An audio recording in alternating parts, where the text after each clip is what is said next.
இந்த சிற்பம் வந்து பார்த்தீங்கன்னா மிகவும் பழமையான சிற்பமாக இருக்குது.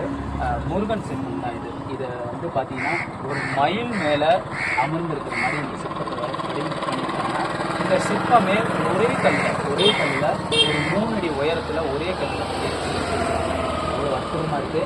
இந்த சிற்பம் எங்கே இருக்குதுன்னு பார்த்தீங்கன்னா திருச்சிராப்பள்ளி மாவட்டம் லால்குடி வட்டம் அன்பில் போகிற வழியில் கொள்ளிடம் ஆற்றங்கரைக்கு பக்கத்தில் ரோட்டு ஓரமாக தான் அமைஞ்சிருக்கு. அவ்வளோ அற்புதமாக இருக்குது. பார்க்குறதுக்கே வந்து கொடுப்பனை வேணும்னு நினைக்கிறேன்.